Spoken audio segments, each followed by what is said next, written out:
Hello guys, welcome to my YouTube channel. Good afternoon Harsh, good afternoon Anuj. और कुछ stocks को यहाँ पिक करना चाहूँगा मैं यहाँ पे, जो कि इस वक्त अच्छा कर रहे हैं और इस क्लोजिंग के प्रोस्पेक्टिव से अच्छी बात है। बात निफ्टी बैंक की हुई, एक और चीज़ हो रही है यहाँ पे।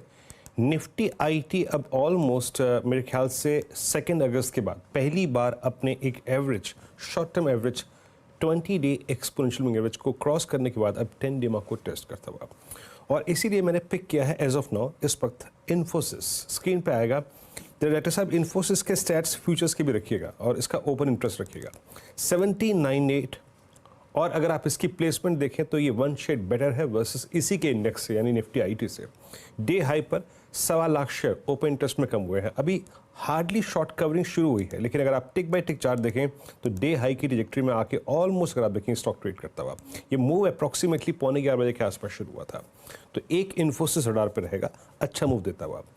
उसके बाद HDFC AMC एज पे है। एक स्टॉक मैंने पकड़ा लोअर ट्रैजेक्टरी का, दूसरा स्टॉक लेके आऊंगा वो जो अपनी ऑल टाइम हाई ट्रैजेक्टरी को टेस्ट करता हुआ। HDFC AMC आएगा, जरा देखिएगा आपकी स्क्रीन पे 4207, और यहाँ पर भी अगर आप देखें एक कंसोलिडेशन चला, उसके बाद ये अब एच पे बैठा हुआ है, ऑलमोस्ट एच पे बैठा हुआ है। दूसरा स्टॉक जिसको पिक कर रहा हूँ मैं वो है HDFC AMC, एक स्ट्रॉन्ग ब्रेकआउट की एक्सपेक्टेशन में।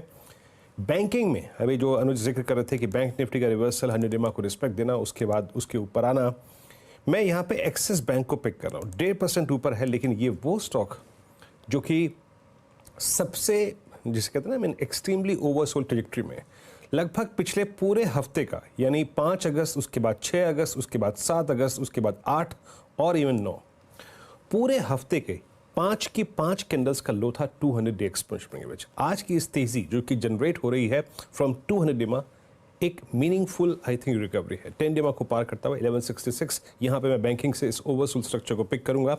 और एक है केमिकल बास्केट में UPL 2.5% ऊपर, ये अब एक बार फिर से 200 डे एक्सपोनेंशियल मूविंग एवरेज के ऊपर आके ट्रेड कर रहा है। अभी तक के 2 बजे के वॉल्यूम्स कल के वॉल्यूम्स को ओवरटेक कर चुके हैं, यानी शुक्रवार के वॉल्यूम्स को। तो एक नजर रहेगी UPL पर। हर्षदा जी हाँ, तो ये सारे ट्रेड्स, इनफैक्ट वीरू जब आप मेंशन कर रहे थे इन्फोसिस, मेरे रेडार पर OLTI, माइंडट्री और बाकी आईटी काउंटर्स भी आ रहे थे जहाँ पर एक अच्छा खासा मोमेंटम देखने को मिल रहा है। तो निफ्टी आईटी बाद में डिस्कस करेंगे, लेकिन पहले आपके लिए लेकर आते हैं इस समय के ट्रेंडिंग काउंटर्स। और आज काफ़ी इंटरेस्टिंग मूव्स देखने को मिल रहे हैं कई स्टॉक्स की तरफ से। तेजी वाले काउंटर्स आपकी स्क्रीन पर लेकर आएंगे पहले, जहां पर हमने देखा है आज एक्शन जोर पकड़ता हुआ दिखाई दे रहा है। कल नंबर से पहले आप गौर करिएगा, हीरो मोटोकॉर्प में 2% के गेंस हैं, इन्फोसिस जो मीरो मेंशन कर चुके हैं, एक्सिस बैंक नेली 2% के गेंस पर, और JSW स्टील में भी एक हरकत देखने को मिल रही है तेजी की ओर। वोल्टास हम हेडलाइंस में मेंशन कर चुके हैं, 11% का इजाफा। जुबिलेंट फूड, पिरामिड एंटरप्राइजेज और NMDC, ये बाकी ट्रेड्स है जहां पर हमने देखा एक अच्छा खासा मोमेंटम जोर पकड़ता हुआ दिखाई दिया है। लेकिन आज के दिन मुनाफा वसूली हो रही है अपोलो हॉस्पिटल में, NTPC में, अदानी ग्रुप में तो वैसे भी प्रेशर देखने को मिला ही है। पोर्ट हो, एंटरप्राइजेज हो, ये 1 से 1.5% ही नीचे, लेकिन ये ज्यादा बिखरे नहीं है, वो एक अच्छी स्थिति है।